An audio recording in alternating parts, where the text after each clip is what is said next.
프롤로그. 새벽 6시, 도시의 심장은 아직 깊은 잠에 빠져 있었다. 그는 늘 그렇듯 회색빛 콘크리트 위를 묵묵히 달렸다. 아직 세상이 눈을 뜨기 전 그는 스스로의 질서를 되새기듯 발걸음을 내디뎠다. 그날 낡은 담요를 뒤집어 쓴 채 구석에 웅크려 있던 노숙자가 그를 바라보았다. 말 한마디 없었지만 그 시선엔 분명한 갈망이 있었다. 그는 주머니를 뒤져 지폐 한 장을 꺼내 건넸다. 이걸로 따뜻한 밥 한 끼라도 드세요. 그 순간은 지나갔다. 평범한 하루의 일부분처럼. 하지만 며칠 후 그는 법정에서 그 얼굴을 다시 보게 되었다. 살인 혐의로 피의자석에 선 남자. 그는 기억했다. 그날 아침 침묵 속에서 돈을 건네봤던 그 눈빛을. 그 순간 법복 안에 숨겨둔 그의 신념이 흔들렸다. 정의는 무엇인가? 법이 옳은가? 옳음이 법인가? 챕터 1 침묵의 법복. 35에서 40 즈음의 남자였다. 낡은 시계처럼 정확하고 무표정한 회색 도시에 녹아든 듯한 생활을 이어가는 사내. 습관은 철저했고 일상은 기계 같았다. 그러나 그 속엔 쉽게 읽히지 않는 깊이와 말없이 무게를 견디는 자의 고요한 긴장감이 서려 있었다. 매일 아침 6시 잠든 도시를 뚫고 달렸다. 비가 오나 눈이 오나 그는 회색빛 콘크리트를 묵묵히 내디뎠다. 185의 키에 꾸준한 웨이트와 달리기로 다져진 단단한 몸. 군인은 아니었지만 군인처럼 단정했다. 직업은 판사였다. 법정에 앉아 조용히 망치를 두드렸다. 성폭행, 음주운전, 강도, 폭행, 살인, 사기. 매일같이 배당되는 사건들은 마치 지옥의 문을 열고 흘러나오는 잿빛 파편 같았다. 어떤 피의자들은 깊은 후회의 흔적을 얼굴에 지녔고 어떤 이들은 무덤덤한 눈빛으로 재판장을 응시했다. 또 어떤 이들은 조롱 섞인 미소를 짓고 있었다. 상처 입은 침묵 속 피해자들이 법정 안을 채웠다. 고통은 증거가 되었고 눈물은 진술이 되었다. 하지만 그 잔혹한 드라마조차 어느새 일상의 소음처럼 희미해졌다. 삶과 범죄는 무감각한 파도처럼 스쳐 지나갔다. 그는 자신의 일을 했다. 정의를 사랑해서도 법을 신념으로 여겨서도 아니었다. 그저 사람들은 그를 존경했고 사회는 우러러 보았으며 높은 연봉을 받았고 법복 하나로 조용한 권위를 가질 수 있었기 때문이다. 하지만 법정을 나서면 그저 평범한 사람이었다. 아침엔 뉴스를 보며 밥을 먹었고 퇴근 후엔 늘 가던 헬스장에 들러 묵직한 바벨을 들어 올렸다. 팔과 어깨가 타오를 때쯤 쇠가 부딪히는 둔탁한 금속음이 천장을 울렸다. 땀과 철 냄새가 뒤섞인 공기 속에서 하루의 긴장을 서서히 벗겨냈다. 그것은 어떤 해방감에 가까웠고 또 하나의 침묵이었다. 때때로는 오래된 친구들과 가볍게 웃으며 술잔을 기울였다. 겉으로는 모든 게 단정하고 평온했다. 법복을 벗은 그는 누구에게나 있는 평범한 일상 속 남자처럼 보였다. 하지만 그에겐 하나 특별한 능력이 있었다. 그는 법대에서 배우지 않은 재능을 가졌다. 그것은 인간의 거짓을 꿰뚫는 직관, 말보다 빠르게 진실을 감지하는 감각이었다. 눈동자의 미세한 떨림, 침묵 사이의 망설임, 앉은 자세에서 흘러나오는 불안감. 그런 신호들을 잡아내는 데 타고났다. 능력들은 그를 유능한 판사로 만들었지만 동시에 이 사회에 대한 회의를 더욱 깊게 만들었다. 누구나 거짓을 입고 진실은 늘 조용히 죽어가고 있었다. 매일매일 사회의 소음이 들린다. 무심코 켜둔 라디오에서는 언제나 비슷한 목소리로 비극이 흘러나왔다. 도심 한복판에서 발생한 묻지마 살인, 정치인의 횡령 혐의, 어린이 보호시설의 학대 사건. 그 곁에서 틀어놓은 TV에선 불꽃 튀는 연예인 스캔들이 폭로되고 있었고 자막 아래로는 또 다른 총격 사건이 흘러갔다. 엘리베이터 안에서, 카페 테이블 너머에서 사람들은 조용히 혹은 자극적으로 그런 이야기들을 쏟아냈다. 그런 정보의 소용돌이 속에서 점점 더 질식해 가고 있었으며 세상은 온통 부조리와 허위로 범벅돼 있었고 그 속에서 그는 말없이 혐오를 쌓아갔다. 사람들은 믿음을 말하며 입을 모은다. 신을 섬기라며 진실과 선함을 이야기한다. 하지만 우리의 현실은 달랐다. 믿음은 종종 가장 값비싼 상품이 되었고 경건은 권력을 쌓는 도구로 변질되었다. 신의 이름 아래에서는 총성이 울렸고 기도의 틈바구니에선 거래가 오갔다. 구원의 언어로 포장된 연설 뒤에선 어린아이들이 불타는 마을에서 숨을 거뒀다. 어떤 이는 신의 뜻이라며 사람을 납치했고 어떤 이는 그것이 정의라며 여성을 팔았다. 그런 장면들을 뉴스를 통해 기록 속에서 때로는 증인의 입을 통해 수없이 마주했다. 그리고 그럴 때마다 무언가 차가운 것이 가슴 안에서 저며들었다. 정치는 또 다른 신앙처럼 군림했다. 누구나 국민을 위한다고 말했지만 그 말은 종종 자신들만을 위한 것이었다. 이념과 당파, 이익과 계파 사이에서 진실은 쉽게 찢겨나갔고 손바닥 뒤집듯 바뀌는 말들 속에 사람들은 점점 말하는 것을 믿지 않게 되었다. 그의 법정에는 그런 거짓이 흘러들어왔다. 갈등의 말단에는 늘 누군가 쓰러져 있었고 그 피해자와 피고의 얼굴을 매일 마주해야 하는 이는 바로 그 자신이었다. 그는 판결을 마친 후 조용히 판결문을 덮었다. 정적 속에서 커피잔을 들어 입에 댔다. 식어버린 커피는 씁쓸했고 목을 타고 내려가며 묘한 떨림을 남겼다. 아무 말 없이 창밖을 바라보았다. 무심한 도시의 풍경이 스쳐 지나갔다. 그저 그런 하루, 그런 사건, 그런 결론. 하지만 머릿속엔 한 문장이 낮게 울렸다. 그는 아무 말 없이 창밖을 바라보았다. 낮은 빛이 건물 사이를 스치고 사람들은 각자의 시간으로 바삐 흘러가고 있었다. 고요한 그 장면 속에서 자신도 모르게 천천히 호흡을 골랐다. 그의 내면 어딘가에서 말로 설명할 수 없는 어떤 감정이 서서히 피어오르고 있었다. 이름 없는 그것은 불안의 그림자 같았고 아주 오래전부터 몸 안 어딘가에서 살아 있었던 듯도 했다. 인간은 본래 선하지 않다. 그렇게 믿고 있었다. 악은 선택이 아니라 전제였고 법이란 그 악을 견디기 위해 세운 다수의 규칙일 뿐이었다.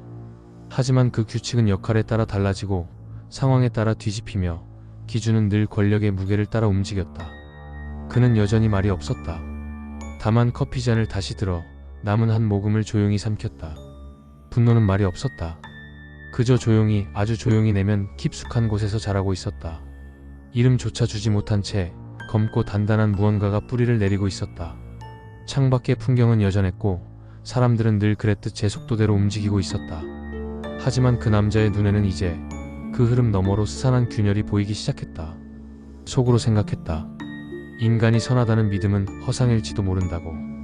본성은 악에 더 가깝고 법은 그 악을 잠시 묶어두기 위한 허술한 덮개에 불과한 건 아닐까. 정의는 누구의 것인가? 기준은 왜 이토록 흔들리는가? 그는 커피잔을 내려놓고 다시 창밖을 바라보았다. 말없이, 그러나 확실히 무언가가 깨어나고 있었다.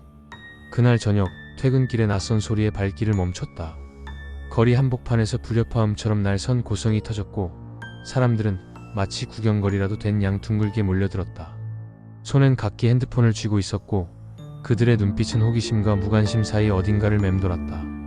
카메라는 흔들렸고 그 안에 담긴 폭력은 점점 선명해졌다. 누구도 다가가지 않았다. 누구도 묻지 않았다. 기록이라는 이름 아래 모두가 방관자였다. 알 수 없는 이끌림처럼 군중 사이를 비집고 걸음을 옮겼다. 무슨 일인가 싶기도 했지만 그보다 먼저 다리가 움직였다. 고개를 숙이고 눈길을 던지며 조용히 그 중심을 향해 들어갔다. 그 자리에는 늙은 남자 하나와 젊은 여자가 있었다. 여자는 아무 말 없이 남자를 향해 발길질을 하고 있었고 그의 몸은 이미 여러 번 짓밟힌 듯 구석에 웅크려 있었다. 주위는 침묵에 가까운 방관으로 빽빽이 둘러싸여 있었고 공기마저도 숨을 죽인 듯 했다. 그는 말없이 다가갔다. 군중 사이를 천천히 헤치며 마치 무언가 오래전부터 예정된 자리로 걸어 들어가듯 걸음을 옮겼다. 소란의 중심이 가까워질수록 그의 시선은 고요해졌고 움직임은 더욱 절제되었다. 마지막 발걸음을 딛고 그들 곁에 섰을 때 그는 무표정한 얼굴로 시선을 낮추어 그녀를 내려다보았다. 눈빛은 흔들림 없었고 말보다 먼저 도착한 침묵이 먼저 자리를 지배했다. 그녀의 어깨 너머로 잠시 내려다보던 그는 나지막하게 말했다. 그만하세요. 목소리는 크지 않았지만 그 안에는 이 도시가 잊고 지낸 어떤 질서 같은 것이 배어 있었다. 여자는 천천히 고개를 돌려 그를 바라보았다. 짧은 정적, 그리고는 비웃음 섞인 미소를 흘리며 고개를 젖혔다. 말없이 천연덕스럽게 다시 남자의 몸통을 발로 밀어 걷어찼다. 그녀는 가방에서 병 하나를 꺼냈다. 병째로 물을 마셨다. 허탈할 정도로 느긋한 움직임이었다. 그리고 남은 물을 늙은 남자의 얼굴 위에 천천히 의도적으로 끼얹었다. 물줄기는 싸늘하게 얼굴을 타고 흘렀고 늙은 남자는 미동조차 없었다. 그녀는 다시 가방 속을 뒤졌다. 두툼한 현금 다발 하나를 꺼내 들더니 무표정하게 그의 앞에 툭 던졌다. 주저함 없는 손놀림이었다. 마치 쓰레기를 내던지는 것처럼. 몇십 장은 좋게 넘어 보이는 지폐가 무성의하게 바닥에 떨어졌다. 돈은 아스팔트 위를 천천히 흩어졌고 순간 거리 전체가 얼어붙었다. 시선들이 그를 향해 무겁게 꽂혔다. 말 없는 공기 숨죽인 구경꾼들, 그리고 흩어진 종이 조각들 사이에 그는 서 있었다. 그는 아무것도 하지 않았다. 아니 아무것도 하고 싶지 않았다. 말리는 일도 충돌도. 대신 등을 돌려 거리를 벗어나며 조용히 경찰에 신고 전화를 걸었다. 전화가 끝나자마자 군중의 그림자 속으로 사라졌다. 사건도 소란도 그를 붙잡지 않았다. 무언가 묵직하게 가라앉은 마음을 안고 그는 평소처럼 헬스장으로 발걸음을 옮겼다. 고요 속에서 묵직한 금속음이 둔탁하게 울려 퍼졌다. 쇠의 표면과 짙은 땀 냄새, 거칠게 반복되는 동작들 속에서 현실의 잔향을 떨쳐내려 애썼다. 쇠소리는 마치 내면 어딘가를 두드리는 망치 같았고 그 무게에 몸을 실으며 잠시 자신을 잊었다. 며칠이 지나고 점심, 평소처럼 바깥 테이블에 앉아 식어가는 커피를 조용히 마시며 담배를 물고 있었다. 그런 그 앞에 어제 봤던 여자가 조용히 나타났다. 말도 없이 다가와 그녀는 그의 손끝에서 피어오르던 담배를 무심히 빼앗아 들고 자연스럽게 입에 물었다. 그녀가 연기를 내뱉는 모습엔 어딘지 모르게 설명할 수 없는 냉기와 경계가 숨어 있었다. 마치 오래 알고 지낸 사람처럼, 아니면 전혀 모르는 사람처럼. 그녀는 웃지 않았다. 대신 비웃음을 삼킨 듯한 침묵 속에서 건조하고 뻔뻔한 말투로 말을 던졌다. 신고한 사람이 누군지 궁금했거든. 그녀는 명함도 인사도 없었다. 다만 몸을 살짝 기울여 그의 귀에 속삭이듯 말했다. 말이라기보다 조롱에 가까운 속삭임이었다. 세상은 영향력 없는 자들이 앞에 나서는 걸 싫어해. 그냥 모른 척하고 살지. 그래야 오래 살아남지 않겠어? 그리고는 턱을 살짝 치켜든 채 시선조차 주지 않고 돌아섰다. 그녀의 뒷모습은 여전히 단정했고 그 단정함이 오히려 싸늘했다. 그는 말없이 커피잔을 들었다. 입술에 닿는 열기보다 담배 연기 속에 남은 문장이 더 오래 머물렀다. 그날 저녁 자신의 업무실로 돌아온 뒤 무심코 창가에 앉아 담배를 피우다 문득 떠오른 기억의 잔해를 더듬기 시작했다. 어딘가 낯설지 않았던 얼굴, 말투, 그리고 눈빛. 책장 뒤편에 먼지처럼 쌓여있던 정보의 조각들이 서서히 하나의 형상으로 엮여갔다. 그녀의 이름은 오래된 기사 속에서 익숙하게 되살아났다. 권력 있는 집안의 딸이었지만 그 배경에 기대지 않고도 자신의 자리를 증명해낸 인물이었다. 빠른 두뇌 회전, 정제된 언변, 냉정한 판단력과 상황을 꿰뚫는 전략 감각까지 겸비해 일찌감치 젊은 인재라는 이름으로 회자되었다. 능력과 야망이 균형을 이루던 그녀의 존재는 동시에 특권과 방종, 권위와 모순의 이면도 함께 끌고 다녔다. 이물감처럼 남아있던 그날의 말투는 지금껏 그가 법정에서 보아온 사회의 민낯과 묘하게 닮아 있었다. 그녀는 그의 내면 어딘가에 작은 균열을 남겼다. 알아차릴 수 없을 만큼 미세했고 흔들림 없이 단단해 보이던 벽에 스며든 찬 기류 같은 것이었다. 그는 그 순간에는 몰랐지만 나중에서야 문득 알게 되었다. 변화는 격렬하게 다가오는 것이 아니라 그렇게 아무렇지 않게 스며들어와 천천히 구조를 무너뜨린다는 것을. 챕터 2. 다시 마주친 얼굴. 며칠이 지난 어느 저녁, 평소처럼 체육관으로 향하던 길이었다. 붉게 물든 석양 아래 도시의 그림자는 천천히 늘어지고 바람 끝엔 하루의 피로가 묻어 있었다. 골목 어귀, 한 사람의 실루엣이 길가에 멈춰서 있었다. 바로 그날 무기력하게 맡고 있던 남자였다. 손은 여전히 주머니에 깊숙이 묻혀 있었고 눈은 먼 허공을 응시하고 있었다. 그 자리에 그대로 얼어붙은 듯한 모습. 나 자신도 모르게 다가섰고 입술이 먼저 열렸다. 그날 떨어진 돈 어디 갔습니까? 고개를 천천히 든 남자가 낮게 대답했다. 대부분 사람들이 집어갔다고. 자신은 몇 장밖에 건지지 못했다고. 짧은 대답 후 고개를 한번 끄덕였다. 더는 시선도 말도 없었다. 주머니에 손을 넣은 채 천천히 몸을 돌렸고 어둠 속으로 묻히듯 사라졌다. 아침 출근길, 매일 지나치는 길목에 멈춰섰다.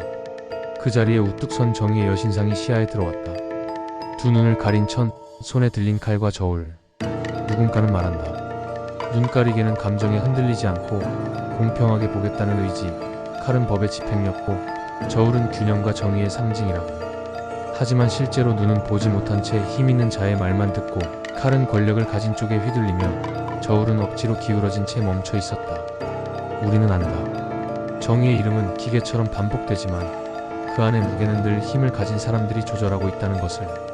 조형물 위로 쏟아지는 아침 햇살은 차가웠다. 석상의 이마, 눈가리개, 그리고 칼끝까지 기계처럼 빛을 반사했다. 그 아래 서 있는 자신도 매일같이 그 조형물처럼 무감하게 서 있을 뿐 그 상징이 의미하는 진실을 믿지 않게 된 사람들 중 하나였다. 아무도 부정하지 않지만 누구도 온전히 신뢰하지 않는 조형물. 아침 공기보다 더 건조한 믿음이 도시 위를 덮고 있었다. 업무실 문을 조용히 닫고 자리에 앉았다. 아침에 무심한 햇빛이 창가 너머 책상 위를 비쳤다. 판결문 뭉치를 하나씩 넘기다 오래된 사건 하나가 눈에 걸렸다. 음주운전과 뺑소니. 익숙한 유형이지만 그날의 공기와 얼굴이 희미하게 되살아났다. 피의자의 이름은 낯설었다. 하지만 법정에서 마주했던 그 표정은 뚜렷했다. 억울함을 호소하던 말투, 억지로 걸쳐놓은 듯한 미소, 주변을 끊임없이 훑던 시선. 진술은 자주 끊겼고 망설임이 말끝마다 묻어 있었다. 불안정한 자세 속엔 뭔가를 숨기려는 흔적이 분명했다. 그 곁에는 대형 로펌에서 나온 변호인이 앉아 있었다. 조리 있고 차분한 언변으로 사건을 재구성하고 판결을 유리하게 이끌기 위한 각본처럼 말을 뱉어냈다. 자신감보다는 계산이 느껴졌다. 반대편에 앉아있던 피해자의 가족의 남성은 떨리는 손끝, 억눌린 울음, 고개를 들어 말할 때마다 눈가에 맺히던 눈물. 나를 바라보던 눈빛은 말보다 더 많은 것을 말하고 있었다. 그날 판결은 절차대로 법령에 따라 내려졌다. 서류상에 놀리는 흠잡을 곳 없었다. 여러 사정을 고려해 짧은 형량을 내렸던 것으로 기억한다. 당시엔 그 판단이 적절했다고 믿었다. 하지만 지금도 귓가에 남아있는 건 재판이 끝난 후 법정 복도에서 들려온 그의 마지막 외침이었다. 간절했고 조용했고 오래 남았다. 기록에 남지 않는 장면들이 때론 더 선명하게 기억된다. 퇴근 후 깊은 잠에 빠졌다. 며칠 전 새벽, 달리던 발끝이 문득 멈췄던 장면이 떠올랐다. 거리 한편에 웅크린 낡은 담요, 말없이 올려다보던 눈빛, 그리고 그 손에 건넨 지폐 한 장. 따뜻한 밥 한 끼라도 드세요. 그날은 그냥 지나가는 하루였을 뿐이었다. 그런데 어제 그 여자의 발에 짓밟히고 있던 사내의 얼굴에서 어쩐지 낯익은 무언가를 느꼈다. 처음 보는 이라고 생각했지만 그건 분명 어디선가 지나쳤던 시선, 침묵, 그리고 눈빛이었다. 정확히는 기억나지 않았다. 하지만 마음 한편에 걸리는 기시감은 지워지지 않았다. 혹시 그날 새벽 담요 속에서 나를 올려다보던 그 남자였을까? 만약 그렇다면 이 도시는 얼마나 잔혹한 회전을 반복하고 있는 것일까? 며칠 뒤 지역 뉴스에서 익숙한 얼굴이 눈에 들어왔다. 잔잔한 앵커의 목소리 위로 흐릿한 CCTV 화면이 재생됐다. 내가 아침에 지폐 한 장을 건넸던 그 노숙자가 칼을 들고 식료품점 앞에서 누군가를 찌른 혐의로 체포되었다고 했다. 사건은 이랬다. 한 남성이 딸과 함께 식료품점에서 나오던 중 이유 없이 흉기에 찔려 현장에서 사망했다. 피의자는 범행 동기를 밝히지 않았고 정신 이상 소견도 불분명했다. 카메라는 남자의 움직임을 또렷하게 잡아냈고 뉴스 화면 속 그의 표정은 텅 비어 있었다. 수십 일이 지나고 법정에서 그와 다시 마주했다. 수척해진 얼굴은 여전히 무표정했고 피의자석에 앉은 그는 내가 기억하던 바로 그 모습 그대로였다. 재판 전 사건 기록을 여러 번 읽어 내려갔다. 증거는 충분했고 진술도 일관되었다. 흉기를 소지한 경위도 밝혀졌고 피해자의 아내와 딸은 오늘 법정에 출석해 있었다. 아내는 굳은 표정으로 앞을 응시했고 소녀는 고개를 숙인 채 두 손을 꼭 쥐고 있었다. 책상 위엔 증거물 사진들과 검시 기록, 정신 감정 소견서가 놓여 있었지만 그날 가장 기억에 남은 건 벤치에 가만히 앉아있던 늙은 노숙인의 눈빛이었다. 그런데 법정에서 다시 마주한 순간 기억이 명확히 떠올랐다. 그 수척하고 주름진 얼굴, 뭔가를 참아내듯 굳은 표정. 몇 년 전 음주운전 피해자의 가족석에 앉아있던 그 남자였다. 판결을 내릴 때 울음을 삼키며 나를 바라보던 그 눈빛을 기억하고 있었다. 그는 피해자의 남편이었다. 무대 위에 올라선 배우처럼 연기하는 변호인 반대편에서 억눌린 분노와 슬픔을 삼키며 고개를 들었던 사람. 당시의 외침이 아직도 귓가에 선명히 남아있었다. 그리고 이제 피고인석에 앉아 나를 바라보는 그는 침묵한 채 모든 말을 거부하고 있었다. 무언가 안에서 미세하게 부서졌다. 판결이란 무엇인가? 한때 법정에 앉아 억울함과 분노를 삼키며 나에게 고개를 숙이던 사람이 이제는 그 앞에 심판을 받아야 할 피고인으로 앉아있다. 피해자였던 존재가 가해자로 전환된 자리에 마주 앉아있다는 사실은 법정이 가진 상징적 구분을 무력하게 만든다. 피해자와 가해자 사이엔 언제든 자리를 바꿀 수 있는 틈이 있다는 것을 그가 직접 마주하고 있었다. 받아야 할 차가 되었다. 선과 악, 가해자와 피해자의 구분은 이렇게 쉽게 무너지는 건가? 그 순간 정의라는 단어가 무색하게 느껴졌다. 기록되지 않은 삶의 불꽃이 법정으로 흘러들어오는 걸 보며 그는 알 수 없는 무력감을 느꼈다. 이 사건은 단순한 살인이 아니었다. 무너진 구조와 잊힌 분노가 되돌아온 것이었다. 펜을 들던 손끝이 잠시 멈췄다. 심호흡을 길게 내쉰 뒤 고개를 들었다. 눈앞의 풍경은 변하지 않았지만 판단의 기준은 조금씩 흔들리고 있었다. 챕터 3. 무너진 세계의 기억. 나는 처음엔 조용한 동네에서 작은 회사를 이끌던 평범한 사장이었다. 사람들은 나를 두고 이렇게 평했다. 참된 사람이다. 근면하고 진실하다. 마음이 따뜻한 사람이다. 누군가는 늘 남을 배려하며 돕는 사람이라 말했고, 또 누군가는 씁쓸한 표정으로 세상 물정에 서툰 사람, 착하기만 한 사람이라고도 했다. 하지만 나는 그런 말들의 마음을 빼앗기지 않았다. 세상은 어차피 제각기 다른 시선을 가진 이들이 살아가는 곳이고, 내가 할 일은 그 안에서 나만의 중심을 잃지 않는 것이라 여겼다. 나는 가능하다면 누군가에게 선한 영향력을 미치는 사람이 되고 싶었다. 나와 얽힌 사람들이 내 곁을 지나며 조금은 따뜻해졌다고 느낄 수 있도록. 회사도 조금씩 자리를 잡아갔고, 40을 넘긴 나이에 늦게 찾아온 사람과도 마주했다. 말수는 적지만 언제나 묵묵히 곁을 지켜주는 아내를 만났고, 그와 함께 소박하고 단단한 가정을 이루었다. 얼마 지나지 않아 사랑스러운 딸아이까지 품에 안게 되었다. 매일 아침 아내가 정성스레 싸준 도시락을 들고 설레는 마음으로 출근했고, 저녁이면 딸을 안고 노을 지는 길을 걷곤 했다. 따뜻한 공기, 웃음이 담긴 저녁 식탁, 손끝에 닿는 작은 손의 온기. 그런 날들이 나에겐 하루하루가 기적이었고 무엇과도 바꿀 수 없는 축복이었다. 그러던 어느 날 내 사무실 문을 열고 한 여자가 들어섰다. 낯설지만 묘하게 익숙한 존재감이었다. 도회적인 차림새, 차갑게 정돈된 말투, 그리고 짧게 자른 머리카락 사이로 엿보이던 눈빛엔 낯선 기시감이 깃들어 있었다. 무엇보다 그녀는 마치 이 공간의 공기조차 자신이 흔드는 듯한 태도로 걸어 들어왔다. 스스로를 투자자라 소개하며 내민 명함에는 유명 로펌의 이름이 새겨져 있었고, 정갈한 사업 제안서에는 매끄러운 논리와 그럴듯한 자본 계획이 정리되어 있었다. 처음엔 반가웠다. 변화가 필요한 시점이었고 그녀는 분명 능력이 있어 보였다. 그러나 며칠이 채 지나지 않아 그녀의 말은 조금씩 색을 달리하기 시작했다. 대표님, 요즘 이 업계 구조 아시죠? 라는 부드러운 말로 시작한 대화는 어느새 특정 계약 조건을 바꾸자는 제안으로, 다시 얼마 지나지 않아 특정 인사와 만나라는 권유로 이어졌다. 그리곤 슬며시 말했다. 제가 이 회사를 맡게 되면 말이죠. 그녀는 아직 어떤 투자도 하지 않았고 어떤 지분도 가지지 않았지만 행동은 이미 소유자의 그것이었다. 가끔은 내 말 중간에 끼어들어 논리를 조정했고, 직원들 앞에서는 마치 공동 경영자인 듯한 언행을 보였다. 표현은 언제나 공손했고 말투는 단정했지만 그 아래에는 자기가 원하는 결과를 끌어내는데 거리낌 없는 단호함이 있었다. 대표님이라면 당연히 그렇게 하실 줄 알았어요. 그녀가 가장 자주 쓰는 문장이었다. 그 말은 칭찬도 제안도 아니었다. 차라리 명령에 가까운 확인 절차 같았다. 그녀의 언행 속에는 늘 여유가 있었다.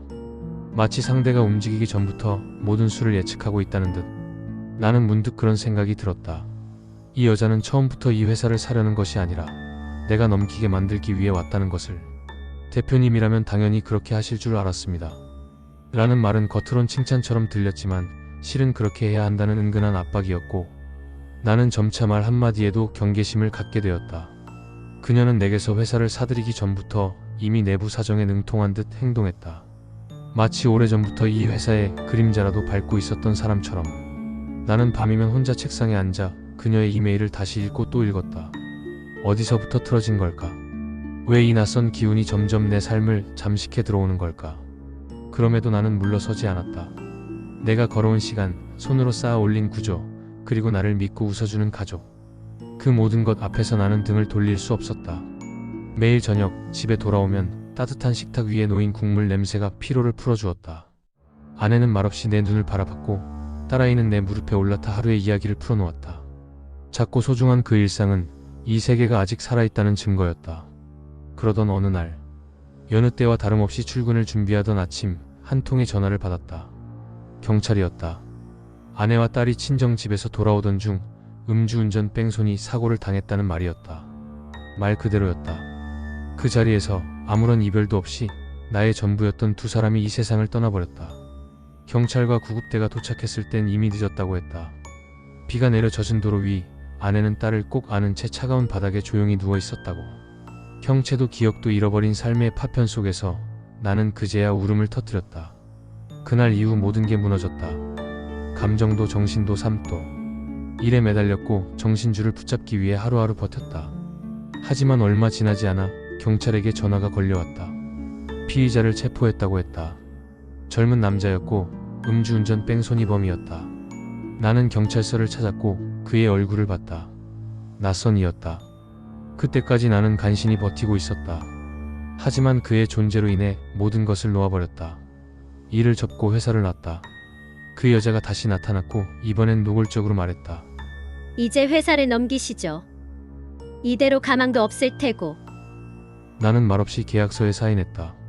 모든 게 허무했다. 어딘가로 떠나고 싶었다. 아니, 이 세계 전체로부터 사라지고 싶었다. 기억이 닿지 않는 어딘가에서 나 자신마저 잊어버릴 수 있다면 얼마나 좋을까. 나는 남은 돈으로 세계를 떠돌았다. 목적도 의미도 없었다. 낮엔 낯선 거리에서 멍하니 사람들을 바라보았고 밤이 되면 어둠 속에서 천천히 무너져갔다. 술은 매일같이 몸을 채웠고 어느 도시의 클럽, 바, 허름한 모텔에서 아내가 아닌 여자들의 품을 전전했다. 그녀들이 웃을 때마다 나는 시선을 돌렸고 그들의 맥없이 뻗은 팔 안에서 겨우 잠이 들었다. 그 팔에는 사랑도 없었고 이름도 없었다. 다만 여자들의 살 냄새에 묻힌 채 잠시 아내의 기억을 지워낼 수 있기를 바랐다. 도박은 새로운 술이 되었고 숫자는 또 다른 마취제가 되었다. 하루하루 돈은 빠르게 사라졌고 함께 나를 지탱하던 마지막 정신줄마저 흐릿해졌다. 그 속에서 웃는 법도 잊었고 울지도 못했다. 세계는 화려했지만 나는 그 안에서 가장 어두운 그림자처럼 스스로를 잊으며 부유했다. 어느 날은 바다 근처의 싸구려 호텔에서, 어느 날은 거리에서 노래 부르던 낯선 소년 옆에서, 어느 날은 전혀 기억나지 않는 여자의 등 뒤에서 깨어났다. 끝없는 밤들이 이어졌고 그 어둠 속에서 나는 조금씩 사라지고 있었다. 몇 년이 흐른 뒤 한국으로 돌아왔다. 가진 돈은 거의 바닥이었고 거처도 없었다. 길에서 자고 공원에서 씻고 쓰레기통을 뒤져 끼니를 해결했다. 나는 누구였는지도 누구여야 하는지도 모르게 되었다. 그러던 어느 날 젖은 골목 모퉁이에서 담배를 피우고 있는데 스쳐 지나가는 한 남자의 얼굴이 시야에 박혔다. 바로 그놈이었다. 나의 아내와 딸을 앗아간 그놈. 심장은 멎는 듯했고 나도 모르게 따라 붙었다. 그를 놓치지 않기 위해 거리의 불빛 속을 맴돌았다. 그의 하루가 나의 하루가 되었고 그의 동선은 곧 나의 일상이 되었다. 그는 변함없이 무심한 표정으로 담배를 피우곤 했다. 어느 날 용기를 내어 마주 앉았다. 같이 담배를 물고 침묵을 나누던 중 그가 마치 한참을 준비했다는 듯이 말했다. 그 여자야. 그 여자가 시켰어. 내가 일부러 그런 건 아냐. 나도 어쩔 수 없었다고. 그 목소리는 낮고 부서져 있었지만 나에겐 메아리처럼 퍼졌다. 그 말을 듣는 순간 퍼즐의 마지막 조각이 끼워졌다. 그 여자의 눈빛, 싸늘한 웃음, 과거의 그림자 같은 존재가 선명하게 떠올랐다. 분노가 아니라 깊고 냉혹한 절망이 가슴 깊은 곳에서 일어났다. 나는 그녀를 찾아갔다. 빌딩 로비를 지나 높고 두터운 문 앞에 섰다. 하지만 그녀는 나를 보지도 않았다. 아니, 어쩌면 나를 너무도 잘 알아본 나머지 애써 모른 척한 것일지도 모른다. 나는 그 시선을 간절히 기다리고 있었다는 사실을 그제야 깨달았다. 인정하고 싶지 않은 갈망이 내 안에 아직 남아있었다. 몇 초 뒤 문이 열렸고 그녀의 모습이 잠시 보였다. 무표정한 얼굴, 냉담한 눈, 그리고 고개를 살짝 돌려 나를 스쳐보던 그 미소. 그건 분명 나를 기억하고 있다는 확신을 심어주는 표정이었다. 보안 요원이 나를 끌어냈을 때 나는 저항조차 하지 않았다. 그 모든 과정이 마치 예정된 통과 일회처럼 느껴졌으니까. 그녀의 세계에서 나는 처음부터 그런 식으로 밀려나기 위해 존재했던 것일지도 모른다. 맑고 투명한 하늘 아래 선선한 바람이 도심을 천천히 훑고 지나가던 날이었다. 햇살은 따갑지도 무심하지도 않았고 사람들은 각자의 바쁜 걸음으로 출근길을 채워가고 있었다. 그 사이 나는 조용히 길가 벤치에 앉아 있었다. 손에 쥔 것은 아무것도 없었고 눈앞에 지나가는 사람들 또한 나를 전혀 바라보지 않았다. 마치 이 도시에 원래부터 존재하지 않았던 사람처럼. 밝은 날의 환한 풍경 속에서 나는 가장 짙은 그림자처럼 자리를 지우고 있었다. 누구도 나를 불러주지 않았고 나 역시 나의 이름을 잊은 지 오래였다. 그날 저녁 도시의 구석 어딘가에 웅크린 나는 문득 이런 생각을 했다. 그녀에게서 받은 그 싸늘한 무시조차 이젠 나를 증명해주는 유일한 반응이라는 착각을. 나는 미쳤던 걸까? 아니면 이제야 비로소 진심에 닿은 걸까? 햇살이 기울고 나서도 거리는 여전히 붐볐고 사람들은 나를 스쳐 지나갔다. 배고픔도 피로도 슬픔도 무감각해질 즈음 그녀가 나타났다. 마치 이 도시의 한복판을 제 발로 누비는 여왕처럼 당당하게 걸어왔다. 나는 그녀를 단박에 알아보았다. 시간을 통과해도 변하지 않는 눈빛, 낯익은 냉소의 곡선, 그리고 그 뺨 아래 깃든 설명할 수 없는 경멸의 그림자까지. 그녀는 잠시 나를 바라보더니 비웃음을 지었다. 그 미소 속엔 조롱도 있었지만 어쩌면 그녀만의 방식으로 나를 기억하고 있다는 증거는 아니었을까. 나는 증오 속에서 여전히 그런 끈을 찾고 있었다. 미련이 아니라 나라는 존재가 잊히지 않았다는 허망한 위안이었다. 그 말은 인사도 조롱도 경계도 아니었다. 그저 이 세계를 지배하고 있다고 믿는 자가 잊힌 존재를 우연히 발견했을 때의 냉담한 호기심이었다. 나는 아무 대답도 하지 않았다. 그녀 역시 굳이 말을 이어갈 생각은 없는 듯 그러고는 무차별적인 폭행을 시작했다. 가방에서 병 하나를 꺼냈다. 뚜껑을 열고 병째로 물을 마셨다. 느긋하고 여유로운 손놀림, 방금 전까지 누구를 짓밟았는지도 잊은 듯한 표정. 그리고는 남은 물을 나의 얼굴에 천천히 의도적으로 끼얹었다. 물줄기는 싸늘하게 얼굴을 타고 흘렀고 나는 미동조차 하지 않았다. 그 순간 누군가 군중 사이를 뚫고 다가오는 기척이 느껴졌다. 나는 고개를 돌리지 않아도 알 수 있었다. 그건 내게 진심으로 무언가를 건넸던 눈빛. 차가운 이 도심 속에서 유일하게 따뜻했던 단 하나의 시선. 그는 천천히 걸어와 소란의 중심에 섰다. 그리고 그녀를 내려다보며 낮은 목소리로 말했다. 그만하세요.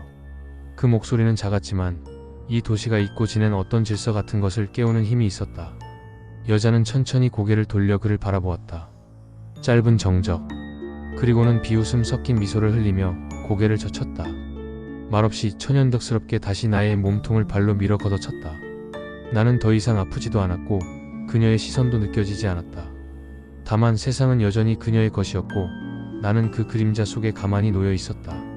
며칠 후 도심의 새벽, 사람들의 시선 속의 구석에 웅크려 있던 나를 한 남자가 지나가다 바라보았다. 주머니에서 조심스럽게 돈을 꺼내 내게 내밀었다. 따뜻한 밥 한 끼라도 하라며 내민 말은 짧았지만 그 목소리는 분명했다. 그의 얼굴은 낯설었지만 묘하게도 눈빛만큼은 이질감이 맴돌았다. 나는 고개를 들고 그를 한순간 응시했다. 그때 떠올랐다. 법정. 피해자석에 앉아 숨을 죽였던 날. 억울함과 분노를 짓누르며 내 아내와 딸의 죽음 앞에 서 있었던 그날. 그리고 그날 판결을 내렸던 사람. 바로 그 판사였다. 내 아내와 딸을 죽인 가해자에게 너무도 짧은 정의를 내렸던 자. 그가 지금 나에게 돈을 건네고 있었다. 눈빛은 더 이상 선하지 않았다. 오히려 선함처럼 가장된 무관심이었고 아무것도 바꾸지 못한 채 침묵했던 자의 미묘한 연민 같았다. 나는 그날 밤 그 돈을 주머니에 넣고 마지막 결심을 했다. 그 젊은 놈을 죽이기로. 그리고 다시는 누군가에게 울지 않기로. 날이 밝고 판사가 준 돈을 가지고 흉기를 준비했다. 그 남자가 자주 들르던 식료품점 앞. 아버지가 된 그놈이 딸과 함께 걸어 나오는 순간이었다. 나는 그 남자를 향해 달려들었다. 그리고 기억이 끊겼다. 수갑이 채워졌고 경찰차에 타기 직전 어딘가로 사라지던 시선을 따라가니 울고 있는 그놈의 딸아이밖에 보이지 않았다. 나는 속삭이듯 말했다. 미안해. 아프게 했어. 며칠 후 법정. 나는 피의자석에 앉아 있었다. 앞에는 판사가 앉아 있었다. 나를 향해 판결문을 읽고 있었다. 그 얼굴을 본 순간 숨이 멎는 듯 했다. 몇 해 전 내 아내와 딸을 죽인 자에게 형량을 선고했던 바로 그 판사였다. 그날 폭도 끝에서 울음을 삼키며 그가 읽어 내려가던 판결문을 들었다. 내 분노와 절망은 그의 목소리에 묻혀 사라졌고 나는 조용히 그를 증오했다. 그리고 지금 그가 다시 내 앞에 있었다. 며칠 전 거리에서 나에게 밥값이라며 지폐를 건넸던 남자. 낯선 친절이라 여겼던 그 눈빛은 이제 너무도 익숙하고 차갑게 다가왔다. 그것은 동정도 죄책감도 아닌 기억 속에 떠오르지 않길 바랐지만 결코 사라지지 않은 눈빛이었다. 나는 그를 바라봤고 그는 나를 내려다보았다. 말은 없었지만 침묵 속엔 수많은 의미가 흘렀다. 그는 나를 기억했을까? 어쩌면 그도 기억 속에 나는 다른 이와 다르지 않았을지도 모른다. 하지만 나에겐 그가 선고한 그날이 아직도 어제처럼 또렷했다. 모든 것이 흘러내렸다. 이 법정이, 이 세상이, 이 죄와 벌이, 그날그날마다의 기록들이 모두 허상처럼 느껴졌다. 그리고 나는 생각했다. 누구도 그 무엇도 나를 정의하지 못한다. 그리고 나는 그 마지막 조각이 되기로 했다. 아무 말 없이 조용히 칼을 쥔 채로. 챕터 4 질서의 설계자. 사람들은 그녀를 두고 입을 모았다. 그 아버지의 권력을 등에 업은 여자. 그러나 그녀는 알고 있었다.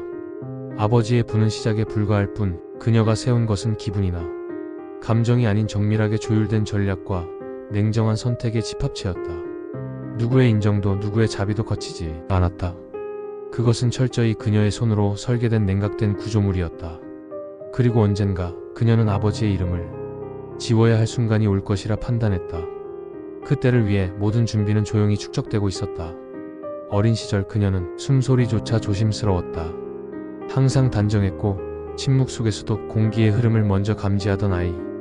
기대를 어기는 법이 없었고 눈빛 하나로 상황을 읽어내곤 했다.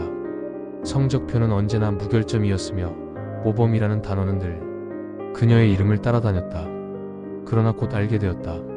칭찬이란 언제나 겉모습을 위한 것이며 진심이 아닌 기대를 연기하는 장치라는 것을. 우연히 열린 방문 틈 사이로 보인 아버지의 얼굴은 낯설도록 폭력적이었다. 언성을 높이며 엄마를 몰아세우고 손에 잡히는 것을 집어던지고 때론 무심하게 손찌검까지 서슴지 않았다. 처음엔 혼란스러웠고 그 다음은 이해가 되지 않았다. 하지만 그 장면은 반복되었고 오히려 그 둘은 나에게 보여지길 바라는 것 같았다. 그것은 그가 스스로 정당화해온 권위의 얼굴이었다. 아버지는 항상 지위를 입에 달고 살았고 욕망은 그의 습관처럼 일상에 배어 있었다. 여자를 바라보는 시선은 의도적으로 탐욕스러웠고 어린 딸 앞에서도 가정부의 몸을 아무렇지 않게 스치며 키득거렸다. 그건 권력의 일환이었다. 반면 어머니는 다르면서도 닮아 있었다. 정장을 입은 낯선 남자와 골목을 빠져나오는 모습, 호텔 로비에서 흘리던 익숙하지 않은 부드러운 미소. 그녀는 직접적인 질문을 던지지 않았다. 대신 수첩에 시간과 장소를 기록했다. 주말, 오후에 외출 반복되는 패턴. 그건 증거였다. 감정이 아니라 논리로 쌓인 결론. 그들은 아무 일 없던 듯 식탁 앞에 앉아 웃고 있을 때 그녀는 가족을 처음으로 의심했다. 그리고 그날 이후로 신뢰는 사라졌다. 신뢰는 허구였다. 사랑은 조건이었고 진심은 전략의 반대말이었다. 그녀는 사람을 믿는 대신 파악하고 조종하고 활용하는 법을 택했다. 차갑고 명확한 원칙 하나, 누구도 믿지 않는다. 누구에게도 기회를 허락하지 않는다. 그녀의 사무실은 도시의 심장부, 유리로 마감된 고층 빌딩 최상층에 있었다. 회색 커튼 사이로 아침 햇빛이 무심히 스며들고 창 너머로는 수천 개의 반사된 창들이 마치 혼란처럼 어지럽게 깜빡였다. 거리 아래 사람들은 바삐 움직였고 그녀는 위에서 그 흐름을 조용히 해석했다. 한때는 법이 모든 걸 통제한다고 믿었다. 대학을 수석으로 졸업하고 정계와 재계를 넘나드는 자문회사에 합류했을 땐 더욱 그랬다. 하지만 곧 깨달았다. 법은 이상을 말하지만 현실은 이해관계를 거래한다는 것을.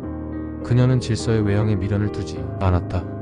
종이 위에 정의보다 흐름을 쥐는 사람이 더 많은 것을 결정한다는 진실을 선택했다.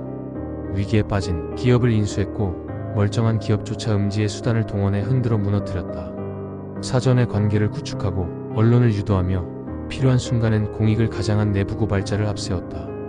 경영진이 흔들릴 무렵이면 그녀는 우연히 조언자로 등장했다. 언제나 조용히 흔적 없이. 이름은 남기지 않았다. 성공만 남겼다.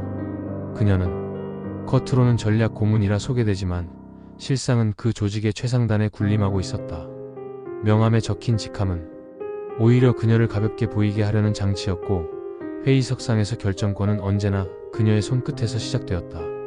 다국적 자문 네트워크와 자산 운용 구조를 모두 통제하며 이해관계가 얽힌 기업 간 매각과 인수를 조율하는 것은 물론 때로는 정치적인 사안조차 조용히 뒤에서 매듭지었다. 그녀는 기업을 인수할 때마다 같은 전략을 반복했다. 먼저 다가가 조언자인 척, 투자자인 척, 도움이 될 수 있다고 말한다. 그리고 천천히 중심을 파악하고 핵심을 틀어준다. 상대가 자발적으로 회사를 넘기도록 만드는 것이 중요했다. 협박은 쓰지 않는다. 협박보다 무서운 건 스스로 선택했다고 믿는 착각이었다. 그 남자도 마찬가지였다. 조용하고 성실한 사람, 가족을 아끼고 원칙을 지키며 살아가는 사람. 바로 그런 이들이 가장 쉽게 무너진다는 걸 그녀는 경험으로 알고 있었다. 그는 처음부터 그녀의 손 안에 있었다. 그는 아내와 딸 이야기를 할 때마다 눈을 피했고 손끝이 미세하게 떨렸다. 그녀는 그 떨림을 감지했다. 그리고 곧 판단했다.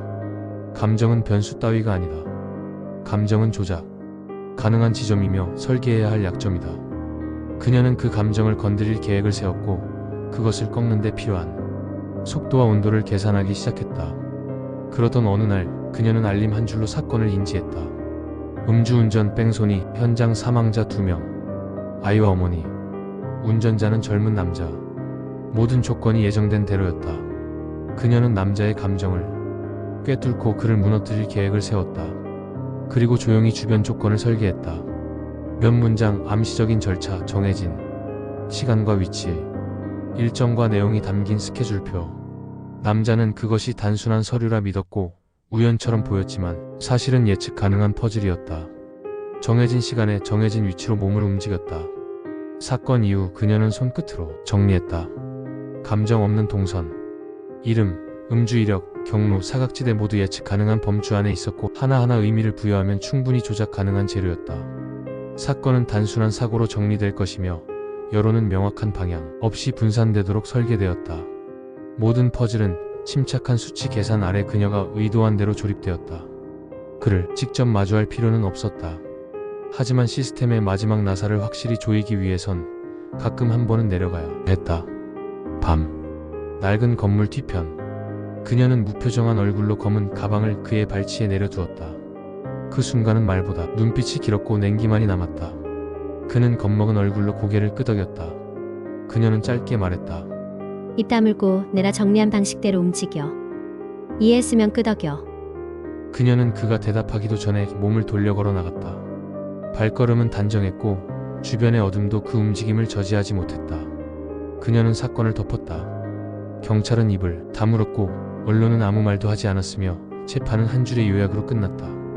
비의 인도로 인한 시야 확보, 실패. 판사는 이 모든 것을 알지 못했다. 그 윗선에서 더 조용하고 확실한 압력이 가해졌기 때문이다. 그녀는 그에게 모든 장면을 숨겼다. 필요한 정보만 흐르게 했고 나머지는 암흑 속에 묻었다. 그리고 시간이 흘렀다. 모든 것은 차분히 매듭지어졌고 그녀의 세계는 다시 완벽한 침묵 속으로 돌아갔다. 그러던 어느 날 도시 한복판. 오래전 잊힌 줄 알았던 늙은 노숙자가 그녀 앞에 다시 나타났다. 초췌한 얼굴, 쏟아지는 듯한 눈빛. 살아있는 존재라기보다 과거의 잔여물처럼 느껴졌다. 그는 알고 있었다. 진실을. 그것이 그녀에게 위협이 될 리 없다는 걸 알면서도 남은 힘을 모두 짜내듯 그녀에게 다가왔다. 그녀는 그 광경을 유리창 너머로, 사무실 창 너머로 내려다봤다. 무모한 의지, 쓸모없는 정직함. 그날 저녁 그녀는 사람을 시켜 그가 머무는 공터를 알아냈고 직접 그곳으로 향했다. 검은 코트를 입은 그녀는 거리 한복판에서 그에게 다가가 무표정하게 섰다. 말없이 천천히 손을 들어 그의 어깨를 밀었다. 그는 휘청였고 그녀는 한치의 망설임 없이 발을 들어 그를 걷어찼다. 사람들의 시선이 몰려들었다. 손에는 스마트폰, 눈빛엔 경계 없는 무관심. 모두가 화면 속 폭력을 수집할 뿐 누구도 그 선을 넘지는 않았다. 역시 인간이란 필요할 때만 정의를 말한다. 그때 그들 사이를 가르며 키 큰 남자가 다가왔다. 차분한 목소리로 말했다. 그만하시죠. 그녀는 잠시 그를 바라보았다. 그 눈빛 어딘가 낯설지 않았다. 그러나 상관없었다. 그녀는 가방에서 병에 든 물을 꺼내 마셨고 그 남자를 무시하고 노숙자 위에 천천히 그 물을 붓기 시작했다. 마지막까지 단 한마디도 없었다. 그것은 인사였다. 이 세계에서 너는 여전히 아무것도 아니라는 것을 액체의 온도로 전했다. 집으로 돌아오는 차 안, 그녀는 문득 그 남자에 대해 물었다. 말없이 그녀의 옆자리에 앉아있던 수행원이 고개를 숙였다. 그녀는 조용히 말했다. 찾아봐. 신고한 사람. 그는 이틀 만에 보고서를 가져왔다. 직업, 주소, 움직임. 모든 것이 정리된 문서 한 장. 그녀는 그때부터 조용히 판사의 정체를 추적했고 며칠 후 평소처럼 커피를 마시던 판사 앞에 나타났다. 말없이 다가와 그의 손끝에 있던 담배를 빼앗아 들고 자연스럽게 입에 물었다. 그의 눈빛이 순간 흔들렸지만 그녀는 익숙하다는 듯 담배 연기를 내뱉었다. 차가운 웃음은 없었고 그 대신 조롱을 삼킨 듯한 목소리로 낮게 말했다. 친구한 새끼가 누군지 궁금했거든. 그것은 협박도 경고도 아니었다. 그저 이 세계의 규칙을 몸에 익힌 자가 한 발 늦게 뛰어든 자를 내려다보는 냉담한 선언이었다. 그렇게 끝났을 줄 알았던 일이 며칠 후 다시 그녀의 시야에 걸렸다. 뉴스 속 살인사건. 피의자는 다름 아닌 그녀가 짓밟던 바로 그 노숙자였다.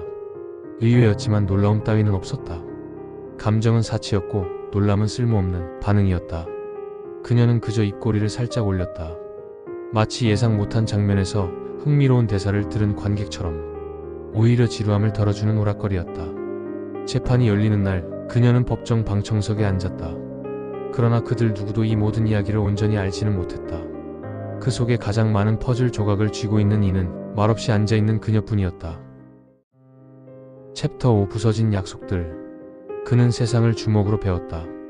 집은 지옥 같았고 거기서 벗어나면 학교라는 또 다른 전쟁터가 기다리고 있었다. 매일이 살아남기 위한 전투였고 그에겐 법보다 주먹이 먼저였다. 때리기 전에 맞지 않아야 했다. 누군가는 피하고 숨었지만 그는 정면으로 부딪혔다. 욕설과 피, 담배 냄새와 둔탁한 소리의 울림이 일상이었다. 그렇게 그는 자연스럽게 일진의 맨 위로 올라갔다. 학교 안팎에서 그의 이름은 공포와 함께 불렸고 불법적인 일이든 편법이든 돈은 늘 주먹 뒤에 따라왔다.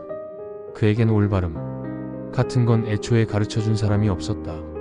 세상은 정당하지 않았고 그는 그걸 누구보다 빨리 알아챈 놈이었다. 그러던 어느 날 동네 패스트푸드점. 아무렇지 않게 피곤하고 거친 눈빛으로 문을 밀치고 들어선 그 순간 그녀가 보였다. 주변과 다른 결이 느껴지는 얼굴, 세상에 굴복하지 않겠다는 단정한 눈빛. 순간 세상이 잠깐 조용해진 것 같았다. 그는 본능적으로 다가갔다. 늘 해오던 대로 거칠고 공격적인 말투로 말을 던졌다.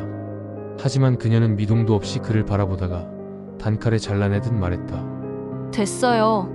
그는 멈칫했다. 무시당하거나 욕먹는 데는 익숙했지만 그녀는 달랐다. 또래라고는 믿기지 않을 만큼 또렷한 눈빛과 스스로를 지키는 태도, 깔끔한 외모에 당찬 말투까지 그는 처음으로 자신과 정반대에 선 사람을 마주한 것이다. 그녀는 때묻지 않았고 흔들리지 않았고 무엇보다 쉽게 허락하지 않았다. 그 낯선 거리감에 그는 당황했고 동시에 끌렸다. 처음엔 장난처럼 접근했고 곧 집착처럼 집요해졌고 그건 결국 처음 느껴본 진짜 감정이다. 갈망이자 동경이었고 세상에 없는 결을 본 충격이었다. 그는 매일 같이 그 가게를 찾았다. 햇볕이 쨍한 날에도 비가 퍼붓는 날에도 그 자리에 있었다. 어떤 날은 멀리서 말없이 바라만 봤고 어떤 날은 웃으며 대놓고 고백을 했다. 무려 100번 넘게. 가게 앞 유리문이 열릴 때마다 그녀는 한숨부터 쉬었지만 매일같이 오는 그 아이의 눈빛은 점점 달라졌다. 처음엔 장난으로 보였고 그 다음엔 끈질긴 미련이었고 결국엔 진심이 묻어나기 시작했다. 둘은 19 동갑이었다. 표현은 서툴고 유치했지만 그 나이대에 할 수 있는 가장 진심 어린 방식이었다. 그는 처음으로 누군가를 위해 스스로를 바꿔보고 싶다고 생각했다. 그녀는 쉽게 마음을 주지 않았다. 나랑 진짜 만나고 싶으면 약속해. 담배 끊고 싸움하지 말고 밤늦게 돌아다니지도 말고. 그는 피식 웃었지만 그 말들이 자꾸만 마음에 남았다. 담배는 쓰레기통에 던졌고 싸움 대신 말하는 법을 익혀갔으며 밤이면 그녀 집 앞 가로등 밑에서 멍하니 앉아 시간을 보냈다. 어느 날 그녀가 말했다. 너 진짜 웃기게 노력한다. 근데 그게 좀 멋있어 보인다? 그들은 함께 미래를 꿈꿨고 1년쯤 지났을 무렵 사랑스러운 딸아이가 찾아왔다. 그녀의 부모는 격렬히 반대했지만 그들은 서로를 선택했다. 남자는 예전 어두운 시절에 모아둔 돈을 긁어모아 외곽의 작은 방을 계약했고 낡은 가전제품과 중고 가구로 시작한 보금자리에 둘은 아이를 맞이했다. 돈은 늘 부족했고 삶은 숨 돌릴 틈도 없이 거칠었지만 아침마다 아이의 울음으로 시작되는 하루에 감사했고 밤마다 식탁을 마주할 수 있다는 사실에 안도했다. 그는 낮엔 공사판에서 밤엔 편의점에서 일했고 그녀는 아이를 돌보며 틈틈이 글을 썼다. 웹소설 공모전이나 프리랜서 교정 일감 같은 걸 받아 밤마다 노트북 앞에 앉았다. 수입은 들쭉날쭉했지만 적어도 아이 옆을 지킬 수 있었다. 고단했지만 둘 사이엔 웃음이 끊이지 않았다. 그 시절만큼은 분명히 진심이었다. 그러던 어느 날 예전 동네 형에게 연락이 왔다. 간단한 심부름 하나만 해주면 꽤 큰 돈을 준다고 했다. 그는 처음엔 단칼에 거절했다. 하지만 매달 쌓이는 분유값, 예방접종과 소아과 진료비, 주기적으로 고장나는 낡은 보일러와 수도세, 고지서 그 모든 현실이 그의 판단을 서서히 무너뜨렸다. 통장 잔액보다 빠르게 늘어나는 생계의 무게에 그는 알았다. 다시 예전으로 돌아가고 싶다는 걸. 거칠고 빠른 길, 손쉽게 벌던 돈이 감촉이 몸에 새겨진 듯 선명하게 되살아났다. 몇 시간 만에 벌어들인 현금은 지금의 고된 노동보다 몇 배는 달콤했고 땀에 젖은 작업복보다 더러운 지폐 한 장이 주는 위안이 더 컸다. 아이에게 들어가는 분유값, 병원비, 밀려오는 고지서들을 마주할 때면 그 단순하고 위험한 돈벌이가 오히려 정직하게 느껴졌다. 그는 알고 있었다. 지금의 이 행복은 값지고 따뜻하지만 너무 연약했다. 한순간의 무너짐에도 휘청일 수 있는 유리 같은 삶. 도덕이란 단어는 점점 흐릿해졌고 머릿속에 맴도는 건 그 시절의 습관들이었다. 두 주먹으로 세상을 밀어붙이던 감각이 다시 손끝을 타고 올라왔다. 동네 편의점 앞 늦은 밤 술기운에 그 형과 다시 마주했다. 그는 작게 중얼이듯 말했다. 나 다시 해볼게. 한 번만 더. 형은 기다렸다는 듯 고개를 끄덕였다. 걱정하지 마. 여자한테 문서를 받고 그 여자가 시키는 일만 하면 되는 간단한 거야. 괜한 말 붙이지도 말고 쓸데없는 질문도 하지 마. 그냥 정해진 대로만 움직이면 되는 거니까. 며칠 뒤 그는 약속된 장소로 향했다. 도심에서 조금 벗어난 조용하지만 어딘가 기이하게 정리된 건물. 그리고 그곳엔 차가운 공기를 몸에 두른 여자가 기다리고 있었다. 마치 그가 도착할 시간을 정확히 계산한 듯 문 앞에 서 있던 그녀는 그를 향해 돌아보지도 않고 손을 내밀었다. 여기 있는 대로만 하세요. 불필요한 건 생각하지 말고요. 그녀는 단정했고 냉정했고 모든 걸 이미 끝낸 사람처럼 보였다. 그 순간 그는 자신이 한 판의 시뮬레이션 안에 들어온 느낌을 받았다. 그는 물었다. 혹시 내 가족은 이 일로 위험해지진 않겠죠? 그녀는 미소도 없이 대답했다. 그런 건 걱정하지 마세요.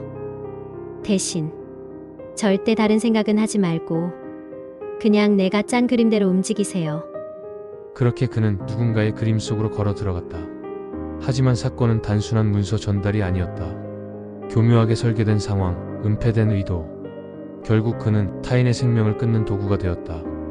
뉴스에서는 단순한 음주운전 후 뺑소니로 인한 모녀 사망 사건이라 보도되었다. 그는 법정에서 진실을 끝내 말하지 못했다. 모든 걸 털어놓고 싶었지만 아내의 눈을 마주할 수 없었다. 대신 돌아온 건 계좌에 찍힌 거대한 액수였다. 가난과 현실의 무게는 그들로 하여금 진실을 삼키게 만들었다. 그러나 진실은 묻는다고 썩는 것이 아니었다. 시간이 지나도 그날의 공기, 그 여자의 목소리, 문서의 질감이 손끝에 남아있었다. 다행인지 불행인지 그녀가 뒤에서 손을 써준 덕분에 그는 조용히 특별 석방되었다. 사건이 점차 잊혀질 무렵이었다. 아내는 눈물로 그를 끌어안았지만 그의 얼굴을 보며 떨리는 입술로 말했다. 이건 우리 돈이 아니야. 그런데 우리한텐 이 돈이 너무 필요해. 그녀도 알고 있었다. 분유값, 병원비, 고지서. 아이가 있는 삶은 현실 앞에서 쉽게 무너졌다. 윤리도, 신념도 아이의 열을 식혀주지 않았다. 그녀는 밤마다 노트북 앞에 앉아 일을 했고 그는 더욱 말이 없어졌다. 어느 날 저녁 그는 아기 간식이랑 용품들 좀 사오라는 아내의 말에 딸과 함께 집 앞마트로 향했다. 퇴근길보다 고단한 발걸음. 장바구니에는 아기 간식, 물티슈, 작은 간식 몇 개가 들어있었다. 계산을 마치고 나온 골목에서 한 노숙인이 그를 기다리고 있었다. 기억은 흐릿했다. 단지 흉기가 나에게 다가오고 온몸을 타고 흐르는 피의 온기가 느껴졌다는 것만 또렷했다. 그는 바닥에 쓰러지며 아이의 이름을 떠올렸다. 그리고 마지막으로 아내의 손을 그리워했다. 수십 일이 지나고 법정. 피의자석엔 노숙자가 앉아 있었고 피해자석엔 아내와 아이가 나란히 앉아 있었다. 그녀는 아이의 손을 꼭 쥔 채 고개를 들지 못했고 아이는 그저 낯선 공간에서 졸린 눈을 비비고 있었다. 판사, 노숙자, 그녀, 그리고 피해자의 가족들. 모든 조각들이 법정 안에 모이게 되었다. 챕터 6 정의가 침묵한 밤. 법정은 숨을 죽인 채 고요했다. 회색빛 아침이 유리창 너머로 스며들었고 마치 오래된 상흔처럼 판사의 법복 위에 내려앉았다. 그는 한 줄 한 줄 판결문을 내려다보았다. 마른 손끝에 묻어난 그날들의 잔여감. 그리고 고개를 들어 피고인을 바라봤다. 늙은 노숙자, 퀭한 눈과 움푹 패인 뺨, 거칠어진 손등 위에 얹힌 주름의 시간. 그러나 그 눈은 아직 살아있었다. 모든 걸 놓은 사람의 무표정한 얼굴이었지만 그 깊은 곳엔 끝내 정리되지 않은 복수의 불씨가 남아있었다. 그가 지켜보는 것은 단지 재판장이 아니라 한 시대의 환멸이었다. 피해자의 아내는 증인석에 앉아 있었다. 처음부터 끝까지 단 한마디만 반복했다. 죽여버릴 거야. 죽여버릴 거야. 그녀의 목소리는 떨렸고 절망은 울음보다 조용했다. 주먹을 불끈 쥔 그녀의 손끝은 부서질 듯 팽팽했다. 그녀는 법정이 아닌 자신의 고통 속에 갇혀 있었다. 어느 쪽도 싸우지 않았다. 피고인도 유족도 변호사들조차 형식적으로 움직일 뿐 열의는 없었다. 모두가 알고 있었다. 이건 단지 끝을 정리하기 위한 수순이라는 것을. 그 안에 감정도 정의도 희망도 없다는 것을. 어쩌면 모두가 진실을 피하고 있었다. 무너진 정의는 보지 않기로, 서로의 죄는 묻지 않기로 그렇게 눈을 감고 있었다. 판사는 입을 열었다. 피고인에게는 무기징역을 선고합니다. 사형을 내리고 싶었다. 그 자신도 법이 사람을 구하지 못하는 순간이 존재한다는 걸 그간 수없이 봐왔기 때문이다. 그러나 지금의 시대는 그마저 허락하지 않았다. 그리고 어쩌면 이 사건은 사형조차 위선일 수 있었다. 판결문이 마무리될 즈음 방청석 한편에 앉아있는 여자가 눈에 들어왔다. 그 여자였다. 조용히 앉아 모든 것을 바라보고 있었고 입꼬리에 걸린 미소는 묘하게 판사의 시선을 잡아 끌었다. 그녀는 알고 있었다. 아니, 모든 걸 설계했다. 노숙자는 그녀만을 응시하고 있었고 판사는 그 시선의 끝에서 세 사람이 맞물린 비극의 중심을 보았다. 잠시 그 시선들이 법정을 지배했다. 세 사람의 침묵은 법정 안의 공기조차 굳게 얼어붙게 만들었다. 그리고 누구도 입을 열지 않은 채 그대로 다음 절차로 넘어갔다. 며칠 후 노숙자는 구치소에서 젊은 국선 변호인과 마주했다. 병원이나 법원에 갈 일이 생기면 차량으로 이송되나요? 변호사는 의아한 얼굴로 대답했다. 그렇죠.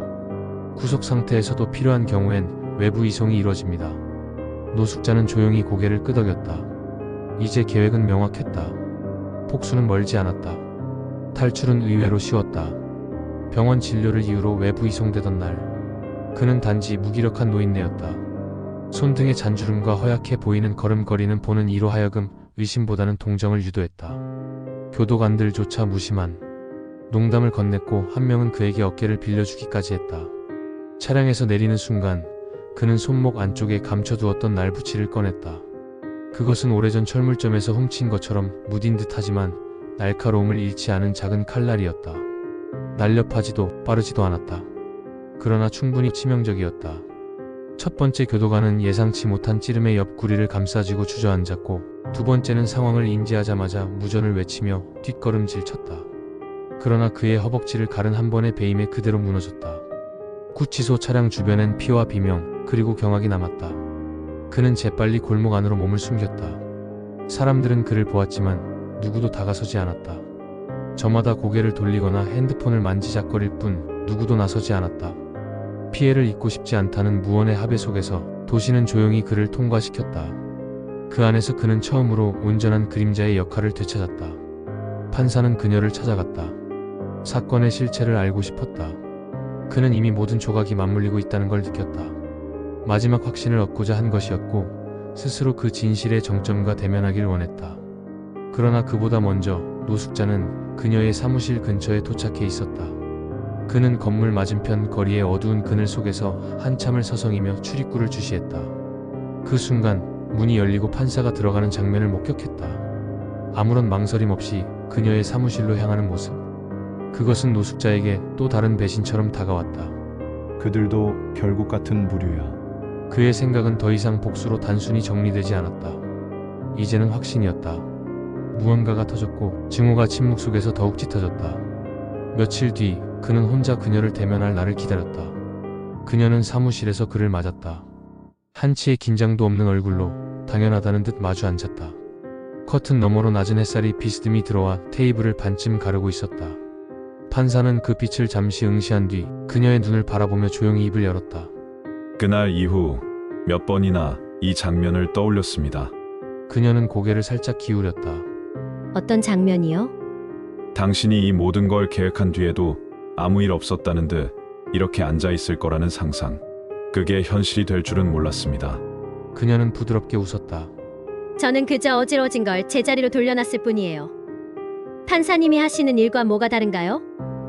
그 정리 때문에 희생된 생명들에 대한 책임은 누가 지는 겁니까? 당신은 법정 바깥에 또 다른 정의가 있다고 믿는 겁니까? 아니면 당신 자신이 법 위에 있다고 믿는 겁니까? 그녀는 의자를 살짝 뒤로 밀며 팔짱을 끼고 천장을 올려다보았다. 법은 늘 늦죠. 느리고 불완전해요. 그래서 흐름을 잡는 사람이 필요하다고 생각했어요. 누군가는 움직여야 하니까. 판사는 한숨을 쉬었다. 당신이 움직인 결과는 사람을 죽였습니다. 당신은 판결이 아니라 운명을 조작했어요. 그녀는 정면을 다시 바라보며 말했다.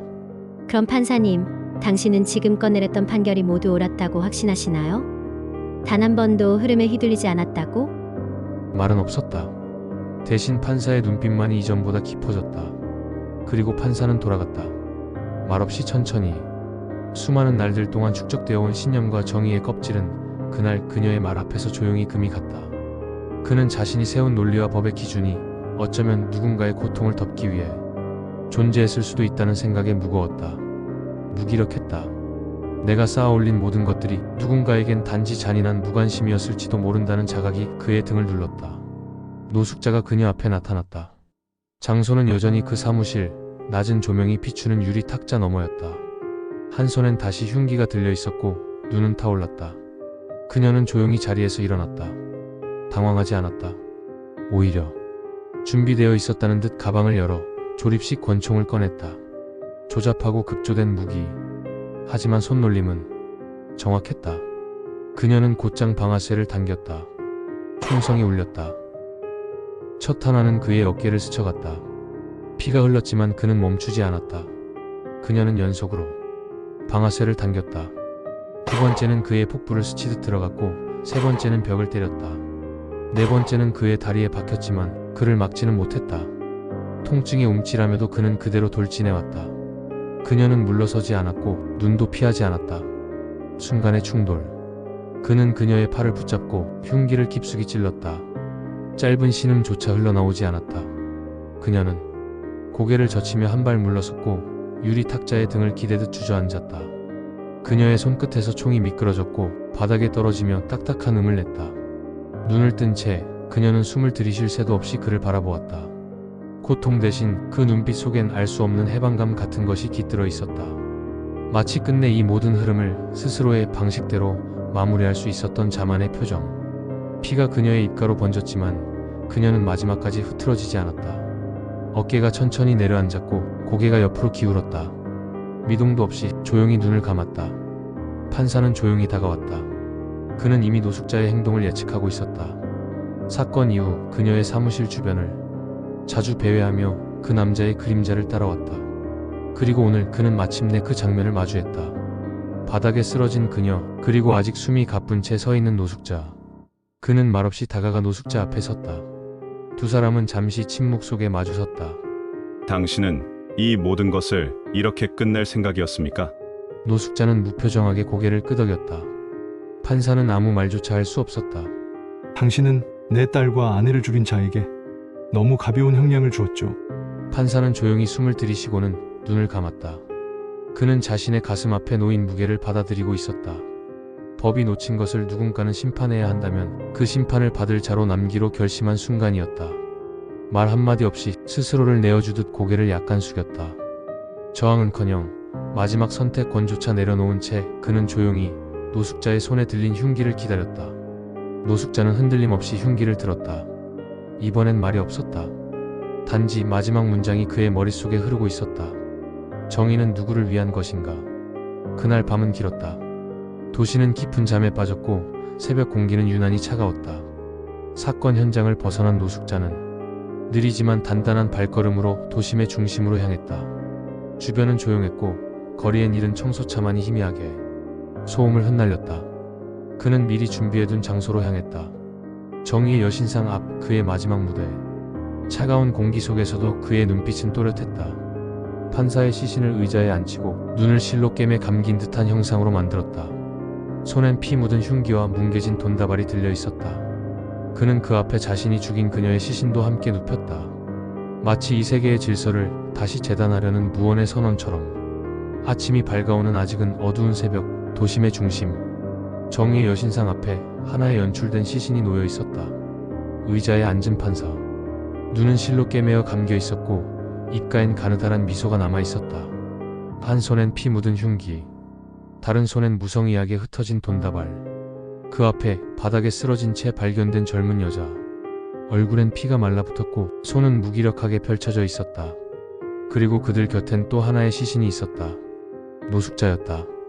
한쪽 다리에서 흘러나온 피는 이미 아스팔트를 따라 굳어 있었고 손끝은 정의의 여신상을 향해 닿을 듯 뻗어 있었다. 어깨와 복부의 총상은 그를 끝까지 따라왔고 그 역시 거기서 모든 것을 마쳤다. 도시는 다시 밝아왔다. 뉴스에선 그저 탈옥수감자의 범행이라 전했고 법 쪽에는 경계 실패를 논의했으며 여론은 며칠 지나자 다른 뉴스에 묻혀갔다. 그러나 그날 새벽을 기억하는 이는 알고 있었다. 그 새벽 법이 꿰맨 눈으로는 보지 못한 장면이 아주 잠시 존재했었다. 그것은 단순한 폭력도 단지 복수도 아니었다. 오랜 시간 눌려온 질문이 폭발이었다. 무엇이 정의인가? 누가 감히 정의를 말할 수 있는가? 그 모든 질문이 피와 침묵 속에 말보다 먼저 터져나왔다. 그 자리에 남은 것은 단죄도 구원도 아니었다. 단지 세 개의 시신과 그 시신들이 향하고 있던 방향. 그날 새벽 도시는 스스로의 거울을 마주했다. 그리고 아무 일도 없던 듯 다시 돌아가기 시작했다. 안녕하세요, 노블빌리지입니다. 재미있게 보셨으면 구독, 좋아요, 댓글 남겨주시면 감사합니다. 제 처음 창작 소설이면서 유튜브를 시작하는 단계여서 부족한 부분이 많을 수도 있습니다. 댓글로 남겨주시면 참고하여 다음에 올릴 스페어에 더 좋은 영상과 글로 여러분을 찾아뵙겠습니다. 대단히 감사합니다.